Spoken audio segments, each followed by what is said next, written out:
14장 17절에서 21절 말씀입니다. 저물매 그 12를 데리시고 가서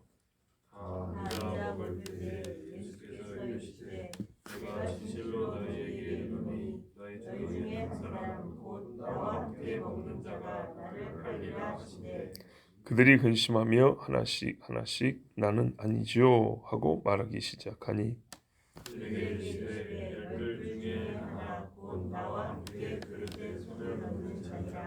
인자는 자기에 대하여 기록된 대로 가거니와 인자를 파는 그 사람에게는 화가 있으리로다. 그 사람은 차라리 나지 아니하였더라면 자기에게 좋을 뻔하였느니라 하시니라. 아멘. 6월절 식사는 저녁 식사입니다. 밤이 이르기 전에 먹는 음식입니다. 예수님은 이 만찬의 주인이시고 또 이 집에 가장으로서 제자들을 데리고 오셨습니다. 자, 여기는 유다도 포함이 되어 있습니다. 다 앉아 식사를 하고 있는데 예수님이 한 사람이 나를 판다고 이렇게 말씀을 하십니다. 복음서들 보면 이 마지막 만찬이 다 기록이 되어 있는데 예수님이 맨 처음 하신 말씀이 이 말씀이 아닙니다. 마가복음에서는 앞에 다른 말씀을 그냥 생략하고 바로 배도자를 지목하시는 말씀을 아주 주요하게 여기서 기록을 해놨습니다. 예를 들면 누가복음에 보면 22장에 오늘 이 말씀이 자세히 차근차근 기록되어 있는데요. 22장 14절에 보면 때가 이름에 예수께서 사도들과 함께 앉으사 이렇게 시작합니다. 함께 앉았다. 식사를 시작했다는 겁니다. 시작하고 무슨 말씀했냐면 내가 고난을 받기 전에 너희와 함께 유월절 먹기를 원하고 원하였노라. 어제 아침에 한 말씀이죠. 이걸 맨 먼저 말씀하시고 그 다음에 내가 이 유월절이 하나님의 나라에서 이루기까지 다시 먹지 아니하리라. 그 다음에 하신 말씀이 잔을 주십니다. 내가 너에게 이르노니 내가 이제부터 하나님의 나라 임할 때까지 포도나무에서 난 것을 다시 마시지 아니하리라. 그 다음에 떡을 주십니다. 이것은 너희를 위하여 주는 내 몸이라. 너희가 이를 행하여 나를 기념하라. 또 식후에 잔을 주십니다. 이 잔은 내 피로 세우는 새 언약이니 곧 너희를 위하여 붓는 것이라. 그런 다음에 식사가 거의 끝날 때 그러나 보라 나를 파는 자의 손이 나와 함께 상위에 있도다. 인자는 이미 작정된 대로 가거니와 그를 파는 그 사람에는 화가 있으리로다 하고 뒷부분에 배도자를 지목하시는 말씀이 있습니다. 즉 유다는 이 식사를 다 같이 했다는 말씀이죠. 누가복음에 보면 예수님의 말씀을 참 우리가 깊이 볼 만한 말씀이 정말 한 절에 하나씩 나오는 셈인데 하나님의 나라가 임할 때까지 포도나무에서 난 것을 마시지 아니하리라 하는데 그 앞에 뭐라 하냐면 이 유월절이 하나님의 나라에서 이루기까지 그랬어요. 음식이 아니고 지금 유월절을 지키고 있다는 얘기인데 이룬다 그랬어요. 출애굽할 때 유월절이 이루어진 거 아닌가요? 근데 표현하자면 그건 시작이고 유월절의 완성은 장차 올 하나님의 나라라고 이렇게 말씀했어요. 아주 심오한 계시가 이 속에 들어있습니다. 지금 이거를 다 설명하는 게 아니고 하여튼 유월절을 표현하자면 예수님은 연장시켰어요. 유월절의 완성이 이미 출애굽도 끝난 지 벌써 1500년이 지났지만 아직도 아니라 그랬어요. 그런 의미에서 유월절 식사는 옛적에 있었던 일을 기념한 것이지만 앞으로 있을 일에 대한 기대와 믿음을 가지고 하는 모형적인 일이기도 하는 겁니다. 바로 예수님의 죽으심, 예수님이 지금 유월절 어린 양이라고 그러잖아요. 그렇죠. 예수님은 그때 유월절을 기념한 게 아니고 그 유월절이 예수님 하나님의 어린 양을 미리 보여준 겁니다. 그러니까 진짜 예수 피가 찍힌 사람만이 죽음의 사자가 건너가는 겁니다. 그리고 참된 구원 언제냐? 주님이 다시 오실 때죠. 자, 그래서 하나님의 나라가 유월절과 포도나무에서 난 것 두 가지에 다 걸쳐 있습니다. 자, 결론적으로 예수님은 유월절 식사를 하시면서 정혼식을 거행하셨습니다.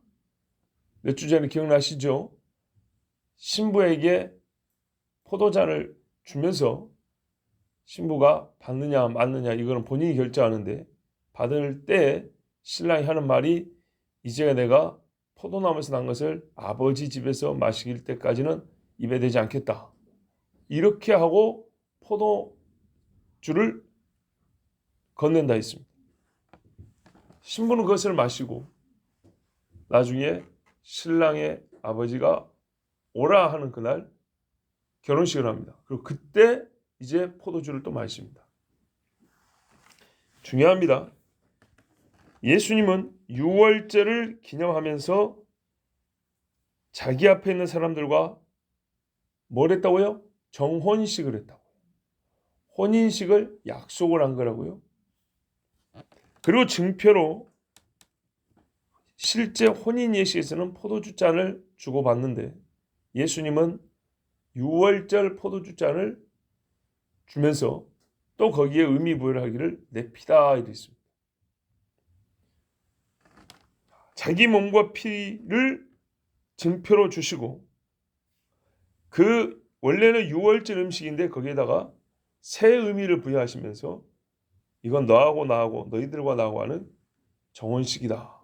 이렇게 의미를 새롭게 부여하시고 이름을 붙여줬습니다. 자, 그거를 제자들이 받은 겁니다.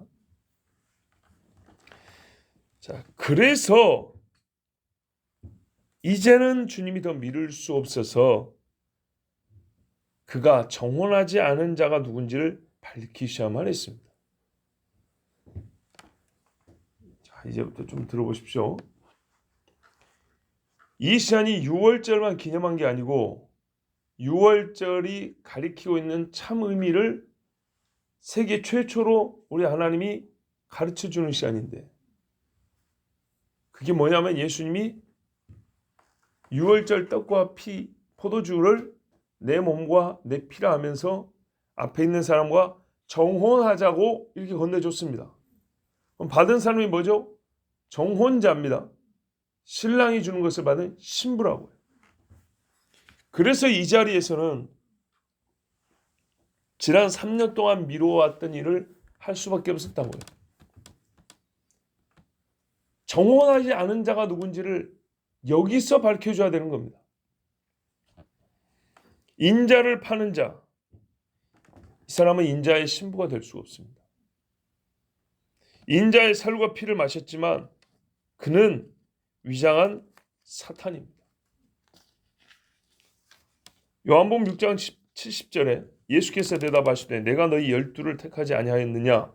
그러나 너희 중에 한 사람은 마귀니라 그랬습니다. 배도 말이죠. 배도. 주님이 사람의 손에 넘겨진 결정적 사건은 유다의 배도였습니다. 성경은 예언합니다. 주님 다시 오실 때에도 먼저 배도하는 일이 있고, 그리고 불법의 사람이 나타나 자기를 하나님으로 칭한다 그랬습니다. 데살로니가 후서 2장 2절 3절에 잘 기록되어 있죠. 주의 날이 이르렀다. 미혹되지 말라. 순서를 가르쳐 줄 테니 반드시 있을 일인데 먼저 배도가 있고 저 불법의 사람 곧 멸망의 아들이 나타난다 그랬습니다. 자, 누구를 배도하죠? 배신하죠? 그리스도죠. 그 결과 그리스도와 그리스도인들이 죽임을 당하고 도망하는 일이 있게 됩니다. 이 일은 전 세계적으로 있을 일입니다. 여러분 준비하고 대비해야 합니다. 이 무지막지한 예수님의 말씀에 제자들이 근심하지 않는 게 이상하지 않겠죠? 19절을 보시니까 다 근심했다 했습니다. 말하자면 슬퍼했다는 겁니다. 자, 이 심각한 말씀을 듣고 제자들이 큰 충격을 받고 주님께 물어봅니다. 그럴 것이 앞에 하신 말씀은 정혼을 하자는 뜻인데 신랑과 신부로서 예수님이 지금 말씀을 하시는 거잖아요. 이 사랑의 음성이 얼마나 감미롭고 사람을 행복하게 합니까? 근데 이게 말이죠. 한 방에 싹 사라지게 만들 말씀인 거예요. 너희 중에 하나가 나를 판다. 자, 정혼한 입장에서 들어보면 여기 있는 사람 중에 한 사람이 나에게 지금 결혼하자고 청혼한 남자를 팔아 죽인다는 얘기 아닙니까?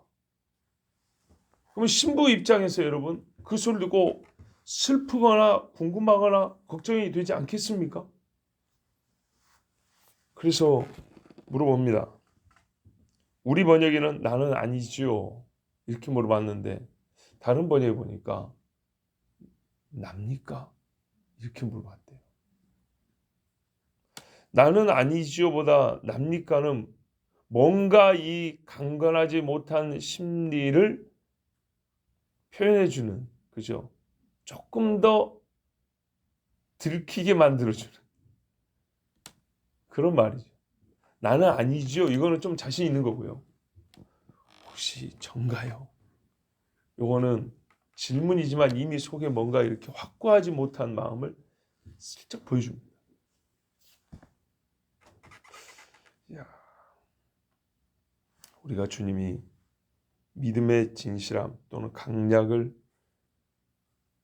이렇게 물어보시는 뭔가를 이렇게 표현할 수밖에 없는 그런 말씀을 하실 때 조금 더 믿음의 자신 있는 소리로 대답을 해야 될 텐데 우리 역시 납니까?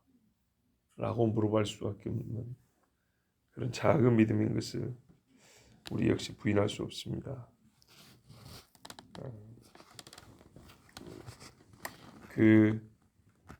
여러분에게 소개해드린 영화가 하나 있었습니다. 언플랜드라고 계획되지 않은 임신, 계획하지 않은 임신 해결해드리겠습니다. 낙태.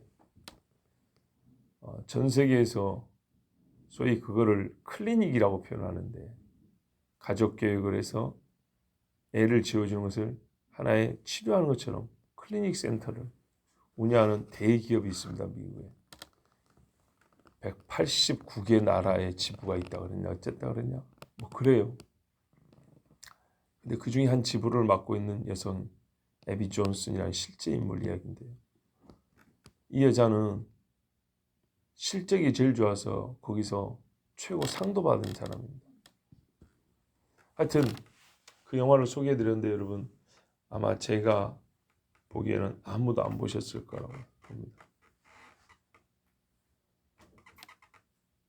제가 그 영화를 보고 나오는데 물론 영화는 아무도 없었습니다. 혼자 봤습니다. 혼자. 막 울고 나왔어요. 그리고 그때 그 심정을 좀 담아놓고 싶었어요. 시간이 흐르기 전에. 제 고백이 뭔지 아십니까? 하나님, 우리의 회개는 지금까지 다 장난이었습니다. 우리는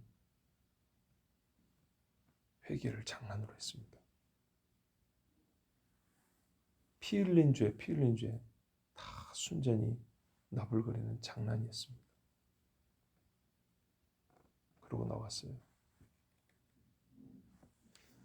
2020년도에 우리가 예배 드리는 것에만 만족하지 말자 했지만 그렇게 말할 수밖에 없는 것은 비교가 되니까 원하든 원치 않든 비교적 차이를 느낄 수밖에 없거든요. 그 차이에서 사람은 본래 죄인이라 조금 우월감을 느끼게 돼 있어요. 남보다 낫다라는 거죠. 요 마음하고 좀 우월하다는 마음하고 왜 이런 일이 벌어졌느냐 할 때 누군가 가끔 우리 죄 때문입니다 라고 할 때 하나님 앞에 죄 죄책감을 느끼고 죄에 대한 책임감을 느끼고 우리가 하나님 앞에 죄를 고백해야 되겠다는 그런 심정이 느껴지죠. 근데 이 두 가지가 사람이 있을 수밖에 없는데 가만 보니까 세계적이고 국가적인 이 어려움에 또는 교회가 붕괴되기 직전인 이 시대에 하나님 앞에 어느 한 시즌이 지나고 나면 여러분 그 느낌으로 정리되는 거 있죠. 구체적 기술이 되는 게 아니고 수치로 나타날 수 있는데 마음의 감으로 정리되는 거 있죠. 1년 데이트를 보면 이 사람과 살아야겠다 아니야겠다 뭐 이런 거 있는 것처럼 한 3년 공부해 보면 내가 열심히 공부했다 안 했다 뭐 느낌 오는 것처럼 스스로에 대하여 우리가 이 일의 진단은 죄 때문에 했지만 2018년, 19년 평안할 때보다 더 회개 기도를 안 했다는 게 감으로 딱 느껴졌어요. 사실 이게 어제 오늘의 이야기가 아니었거든요. 금요 기도회를 한다든지 뭘 할 때 우리는 그 어느 해보다 회개로 가득 찬 해를 보냈어야 되는데 그 전에는 오히려 우리가 이것을 회개합시다. 이런 기도도 많이 했어요. 그런데 잘 보세요. 외부적인 무언의 압박 때문에 우리가 기도 시간이 줄 수밖에 없었고 기도 소리가 작아질 수밖에 없었어요. 기도 시간이 줄고 기도 소리가 작아지면 우리가 더 간절함으로 또 먼저 해야 될 기도를 급하게 해야 될 기도를 해야 되는데 우리가 다른 일은 그렇게 하거든요. 시간이 없고 기회가 적으면 필수적인 거 먼저 한다고요. 우선적인 거 먼저 한다고요. 그런데요. 사람은 얼마나 우리가 믿음이 약한가.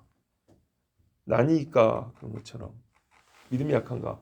시간을 줄면 회개 기도를 먼저 하고 다른 기도를 뒤로 빼는 게 아니라 내 일상에 필요한 기도를 그 옛날에 30분 하면 5분씩 나눠서 한다 치면 이제 10분밖에 못 하면 회개 기도를 싹 빼버리고 자기가 오늘 필요한 것들 이걸로 10분을 채우고 5분에서 10분 그리고 채우고 가버려요.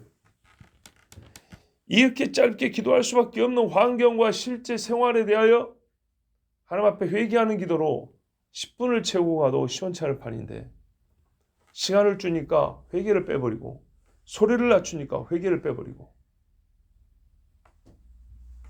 시간을 줄이니까 어영부영 목소리를 줄이니까는 열정을 빼버리고 그러니까 어떻게 되죠? 자연스럽게 회개 기도가 쓱 빠져나가는 거예요. 진액 빠져나가시. 기도의 진액이 회개에 붙었는데 회개에 있는데 회개는 없고 다른 기도로 그 짧은 몇 분을 채우고 가는 거예요. 그게 솔직히 좀 많이 느껴졌어요. 그리고 그 영화를 보면서 확실하게 확인이 되었어요. 그 어느 해보다도 짧은 시간이면 가장 중요한 기도를 해야 되고 이 어려움을 벗어날 기도를 해야 되고 하나님 앞에 부끄럽고 근심하여 기도를 해야 되는데 엄은 개인적인 코로나 때문에 장사가 안 됩니다. 코로나 때문에 활동이 어렵습니다. 코로나 때문에 어쩌고 저쩌고 혹시 걸려 죽을까 봐 나 좀 살려주십시오. 이러면서 고작 2, 3분 그러고 다 가버리는 거예요.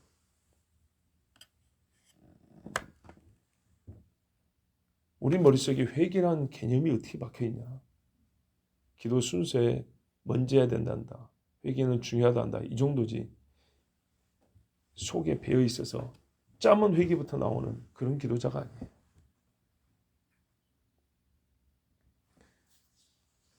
우리에게 회개는 우스운 거였어요. 매우 가벼운 거였어요. 우리 기도 중에 우리가 가볍게 취급하는 거예요. 1년이 지나고 나서 확신이 있겠어요. 증거가 뭔지 아십니까? 여러분이 양심적으로 생각해 보세요. 수치를 꼭 기록하는 게 괜찮아요. 18년보다 여러분이 눈물을 많이 흘리고 2020년 기도했다고 생각하세요? 19년도보다 더 많은 춤을 튀면서 기도를 했다고 생각하십니까? 그리 안 했어요.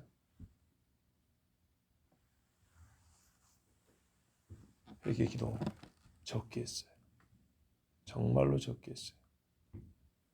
다른 교회들이 하는 꼴을 보면서 저러면 안 된다 했지만 물론 해놓고도 시간이 지나면 또 까먹어서 지금 이 말 듣고 안 했는가 보다.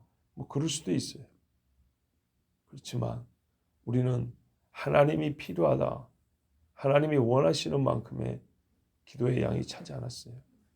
그리고 그것을 알 수 있는 것은 우리의 신앙의 태도와 얼굴에서 다 나타납니다. 회개한 사람은 성경 보세요. 다른 거는 근심할 게 없고 내가 회개하여 구원에 이르는 이 근심을 해야 된다 그러는데 하나님 앞에 세상을 향해서는 근심이 많아요. 누가 우리를 어떻게 할까? 이 근심은 많지만 하나님 앞에 해야 할 근심은 적은 것을 우리는 분명히 하나님 앞에 근심이 적었던 것을 분명히 우리는 부정할 수 없습니다. 누군가 만들어 놓은 의로운 자리에 내가 서 있으면 그게 회개인가요? 아닙니다. 정말 회개하면 회개는 자유롭기 때문에 나로부터 시작된 의의 자리가 있어야 되는 겁니다. 자기가 죄를 깨달았으면 나는 여기서 이렇게 옮겼다 하면 내가 이렇게 옮기니까 나를 보고 누군가가 배워서 이쪽 자리로 옮겨오든지 저쪽에 있었던 걸 부끄러워하고 나와 같이 이렇게 옮긴 자리를 그 사람들이 할 수 있도록 마음을 북돋아 주든지 이렇게 좀 불러일으키든지 뭔가 이런 적이 있어야 되는데 그렇지 않고 오히려 나보다 앞서서 회개하고 나보다 앞서서 하나님을 사랑하는 사람들이 만들어놓은 그 자리에 슬며시 살짝 끼면서 스쳐 지나가면서 냄새만 풍기면서 나는 회개하고 나는 하나님 앞에 진실하고 나는 깨어있는 사람으로 지난 1년을 보냈다. 장난입니다. 장난.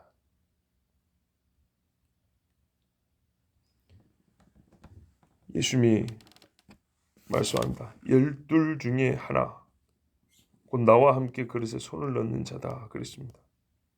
이름을 부르지 않고 징표를 줬습니다. 적그리스도도 이름을 안 가르쳐주고 징표를 주었습니다. 저는 대적하는 자라 범사에 일컫는 하나님이나 숭배함을 받는 자 위에 뛰어나 자존하여 하나님 성전에 앉아 자기를 보여 하나님이라 하느니라. 이런 놈 있으면 적그리스도래요. 여러분 성경에 회개란 말이 나와서 그런데 정말 회개한 사람은 어떻게 기술이 되어 있습니까? 다윗이 어떻게 회개했다고 되어 있던가요? 어떤 말로 기도를 하던가요? 징표가 있어요. 나와 함께 그릇에 손을 넣는 자, 손을 적시는 자 아니라 12 중에 하나입니다. 12 중에 하나. 같이 밥 먹는 사람. 적그리스도도 그 사람 스스로 표명하는 종교는 기독교나 유대교일 겁니다. 그리스도 예수의 죽음을 기념하는 의식에 참여하는 자입니다. 겉으로는 분명 쉽게 말하면 교회의 사람입니다. 그러니까 배도자죠. 그래서 사람들이 미혹을 당하기 쉽습니다. 제자들도 이렇게까지 가르쳐 주었지만 현장에서 예수님이 유다를 지목해 줬는데도 못 알아듣습니다. 그가 나가자 물건 사러 가나? 돈을 맡았으니까 가난한 사람을 구제하러 가나? 분명히 예수님이 뭐라 했어요? 이놈이 나를 배신한다 그랬고 너 가서 할 일을 하라 그랬다고요. 근데 11명이나 되는 사람이 그걸 못 알아먹습니다. 어린애도 아니고 다 어른들인데.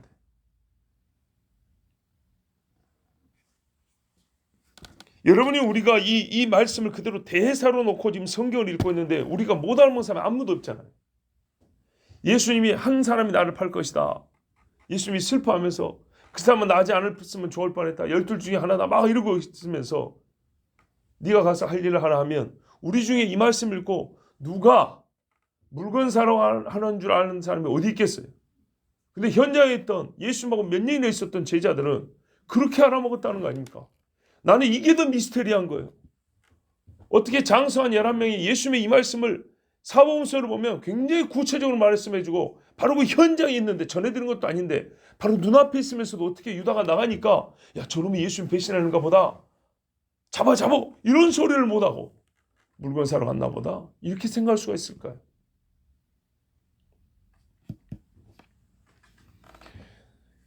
이거는요 예수님의 말씀을 정말 제대로 들을 수 있는 귀가 아직 열리지 않았다고 할 수 있지만 뭐 깊게 말하면 하나님이 못 알아먹게 그렇게 하셨다 할 수 있지만 한편으로는 유다에 대한 이 사람들의 신뢰입니다. 유다가 얼마나 잘 속여놨는지 이렇게 거의 99.9% 알아먹게 말해줘도 유다에 대하여 의심하는 마음이 없는 거예요. 세상에. 이게 미혹 아닙니까?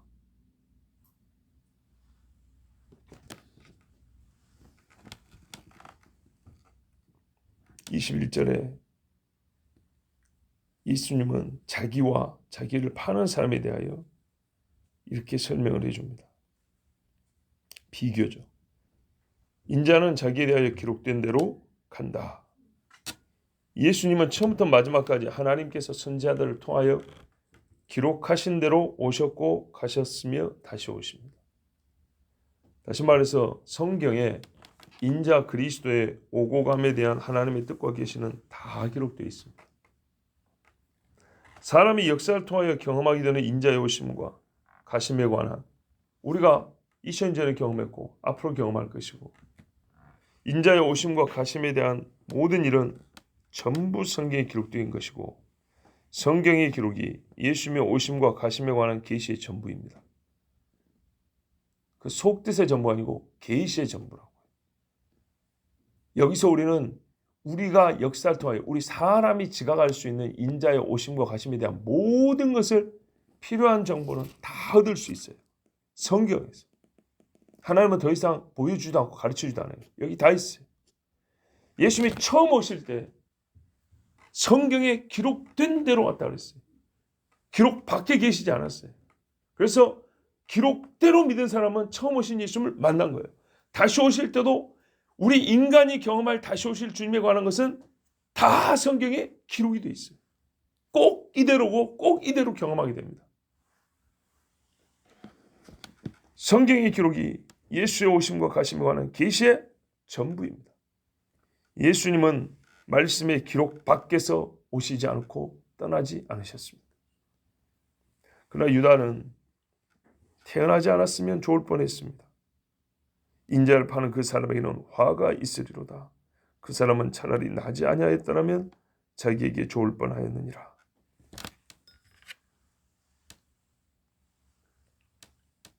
예수님을 파는 것이 가룟 유다의 삶에 있어서 거의 끄트머리 사건입니다.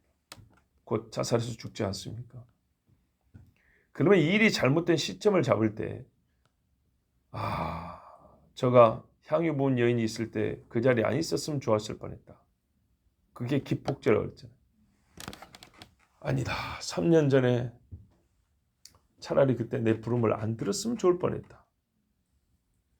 아니다. 저가 차라리 유대 땅에서 태어나지 않았으면 좋을 뻔했다. 이렇게 중간 시간 어느 때를 말씀할 수 있는데 우리 인생의 방향이 꺾이는 그런 때가 있잖아요. 그럴 때를 언급하는 게 우리 보통의 상례입니다. 좀 안타까운 일이 있을 때 아이고 차라리 저럴 것 같으면 뭘 안 했으면 좋을 때 할 때 그 무엇이 그 시점은 그 사람의 존재의 시작 시점이 아닙니다. 우리 모든 사람은 존재의 시작은 희한하게도 다 축복을 하고 복된 때라고 그렇게 여기고 있습니다. 그 다음 어딘가에서 문제가 생겼다고 그렇게 말합니다. 근데 예수님은 유다의 존재의 시작이 있지 않았어야 지금의 이 일도 있지 않았을 것이라고 이렇게 말씀합니다. 유다가 잉태되면서부터 들은 기쁨의 소리들이 다 무익하게 되었습니다. 뭐하면요? 예수 배도하며. 그가 태어나면서부터 받은 축복과 유대인이기 때문에 배웠던 하나님의 진리가 유다를 더욱 저주와 비탄에 던져진 자가 되게 했습니다. 왜이죠? 그는 단 한 번도 주께 신실하지 않았고 주님께 자기를 드린 적이 없기 때문입니다. 전 존재 이야기죠. 태어나지 않았으며. 반복합니다. 나의 무엇이 아니라 나를 드린 적이 없습니다. 나를 드린 적이 없는 사람은 우리가 태어나서 어느 순간 하나님께 자기를 드리거든요.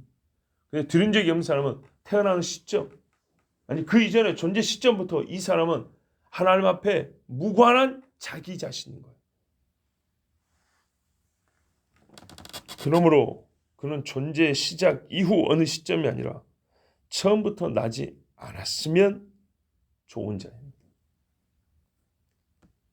존재하기 시작한 이후 어떤 좋은 것도 지금의 죄를 감하거나 죄를 넘어 의의 편에 서게 한 것이 하나도 없기 때문입니다. 유다가 태어나서 율법을 15살까지 외웠다 하더라도 이것은 그에게 좋은 것이 하나도 되지 못했습니다. 자, 우리는 깨달아야 합니다. 유월절 어린 양의 피로 죽음의 사자가 지나간 집이라 할지라도, 피를 발라서 죽음의 사자가 지나간 집이라 할지라도 그 집 사람들이 광야에서 배역하고 믿음을 저버렸을 때는 가나안에 들어가지 못하고 다 죽었다는 것을. 민수기 27장 3절에 우리 아버지가 광야에서 죽었으나 여호와를 거스러 모인 고라의 무리에 들지 아니하고 자기 죄로 죽었고 아들이 없나이다. 슬로보앗의 딸들이 한 말입니다. 딸이 5인데 아들이 없다고 기업을 안 물러주면 옮겨가 버릴 거 아닙니까? 그래서 우리에게도 기업을 달라고 모세에게 요청하는데 뭐라 하냐면, 우리가 합당한 이유는 우리 아버지가 죽은 것이 기업을 뺏기고 상실할 만큼의 그런 죄를 짓지는 않았기 때문에, 일반적으로 사람이 죄인으로 살다 죽지 않습니까? 즉 평범하게 그렇게 살았기 때문에 우리가 이 기업을 뺏길 일이 없다라고 이제 그들의 주장 중에 한 가지입니다. 그래서 비교한 것이 고라자순 이야기를 했습니다. 그 죽음이 얼마나 특별했냐면 진짜로 하나님 앞에 저주받았다는 것을 부인할 수 없는, 그냥 그대로 땅속으로 들어버렸단 말이에요. 음부로 들어갔다 했어요. 그런 식으로 하나님을 배역하고 배도하고 죽은 그 지경은 아니었습니다 라고 하고 이렇게 비교를 합니다. 그래서 하나님이 슬로보앗의 딸들의 말을 받아줘야 한다고 모세에게 말씀합니다. 하여튼 이 차이를 분명하게 보여줍니다. 광야 안에서 60만이 죽었을 때 그 중에는 수명이 닿아서 죽은 사람도 있습니다. 출애굽할 때 100살 먹었으면 140살 못 살고 한 20년 살다 죽을 수도 있는 거 아니에요. 그래서 슬로바스의 딸들은 광야에서 죽은 사람들이 다 믿음이 없고 제 수명이 닿아서 죽은 사람도 있고 믿음이 없어 죽은 사람이 또 태반이지만, 그 안에서도 어린 시절을 보내오면서 젊은 시절을 보내면서 차이를 알아요.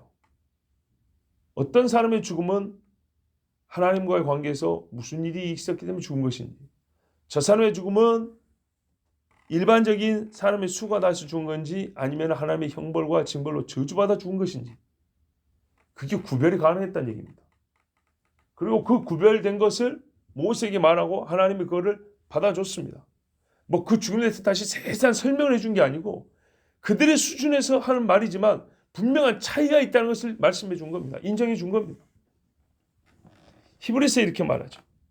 4장에 그러므로 우리는 두려워할지니 그의 안식에 들어갈 약속이 남아있을지라도 너희 중에 혹 미치지 못할 자가 있을까 함이라. 복음을 말하는데 미치지 못할 자가 있을까 하면서 신뢰를 광야에서 죽은 사람들 얘기를 합니다. 저희와 같이 그들 말인 거예요. 우리도 복음 전함을 받은 자이나, 그 사람들도 복음을 들은 것이지 안 복음을 들은 건 아니죠. 복음이죠. 가나안에 들어가는 이야기인데 아브라함을 통해 주신 약속을 들은 건데, 그러나 그 들은 바 말씀이 저에게 유익되지 못한 것은 듣는 자가 믿음을 화합지 아니함이라. 이미 믿는 우리들은 저 안식에 들어가는도다. 그 말씀하신 바와 같으니 옛적에 하나님 하신 말씀이 내가 노하여 맹세한 바와 같이 저희가 내 안식에 들어오지 못하리라 하셨다 하였으나 세상을 창조할 때부터 그 일이 이루었느니라. 자, 보십시오. 여기서도 우리 눈에 확 들어오는 말씀이 뭐냐. 안식에 들어갈 약속이 남아있대요. 그렇죠. 출애굽했지만 가나안에 들어가야 되잖아요. 근데 출애굽을 어떻게 했냐니까 유월절 피 때문에, 유월절 어린 양의 피 때문에 출애굽이 된 거예요. 그런데 출애굽 자체가 안식이 아니라는 거예요. 남아있다 그랬어요. 근데 그것도 진짜 예수 믿고 구원 얻는 일에 대하면은 예표에 불과하기 때문에 여호수아가 우리에게 안식을 주지 못하여서 다윗이 아직 그날이 남아있다 이렇게 예언했다 그랬어요. 근데 그 이야기를 언제 하냐면 죄 짓고 난 다음에 회개하면서 한 이야기예요. 자, 유다는 예수의 말씀을 들었고 지금 유월절 식사를 하고 있습니다. 유월절 양 되신 주 예수의 몸과 피를 먹고 마시고 있습니다. 새 의미까지 들었습니다. 근데 믿음을 합하지 아니하여 광야에서 죽은 자들과 같이 믿음 없는 자로 저주받아 죽었습니다.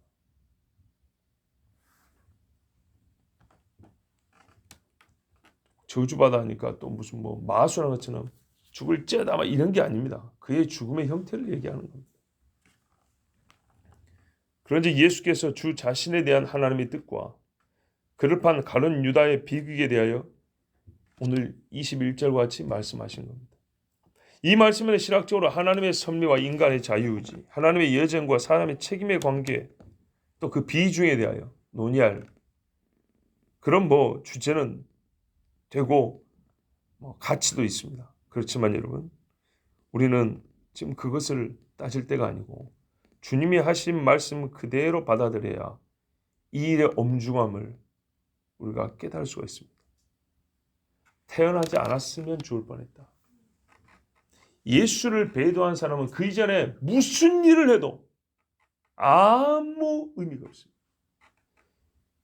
주님의 성찬에 참여해놓고도 예수님을 팔아먹은 사람은 그 전에 어떤 수억 가지의 은혜의 방편들을 접촉하고 잠깐 받아 누린 적이 있다 할지라도 무익합니다.